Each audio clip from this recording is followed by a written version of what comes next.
RG, let's talk about a topic that's near and dear to my heart. I've done a good amount of research in it in this area lately. Is automation, if you will. Mm-hmm. So, for those that are viewing this that are just think of the generic sense of the word, could you talk to what's new and exciting in the area of automation right now?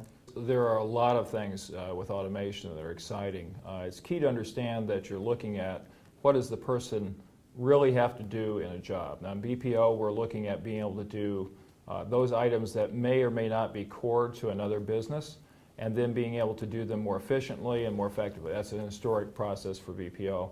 When you begin to look at automating, you're doing a detailed study and re-engineering of what does the person actually have to do, mm-hmm. and then applying technologies and processes to be able to do that.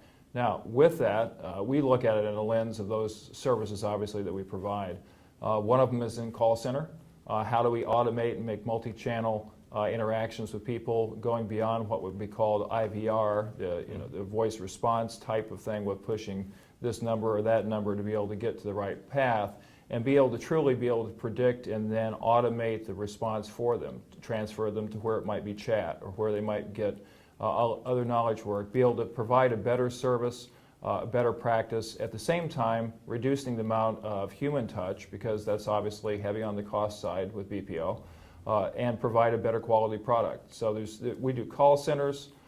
We also look at being able to automate systems, interactions to systems. It connects into mobile, into cloud, into all other types of facets. So along those lines, I was at a meeting a couple of weeks ago where the big deal for this group was the fact that after years of being stuck in the labor arbitrage thing and hitting the wall, right? They just kind of ran out of gears to shift with regard to labor arbitrage.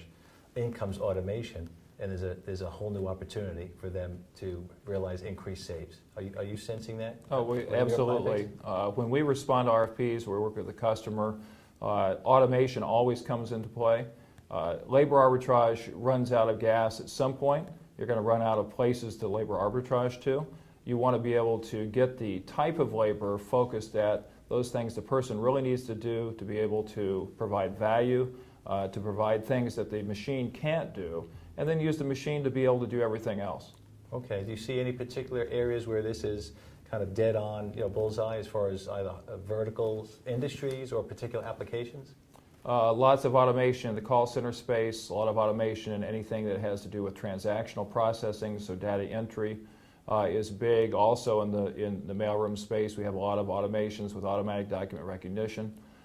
There are a number of things in HR automated, but a lot of that flows out into mobile.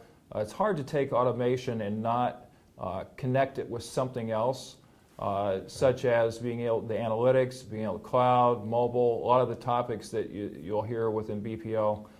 So as you talk about them, you're going to find that blend. Okay, and with a few minutes we have left, what is your advice to those viewing this segment that haven't yet really kind of got up to speed or embraced the new automation, if you will? I think the key thing is that you need to always look to re-engineer what you're doing. You don't just want to automate an old process, or worse yet, a bad process. You want to be able to re-engineer the process, apply the automations and the analytics and the other types of approaches, and then come up with a better and more improved way of doing it. Great. Thank you. Welcome.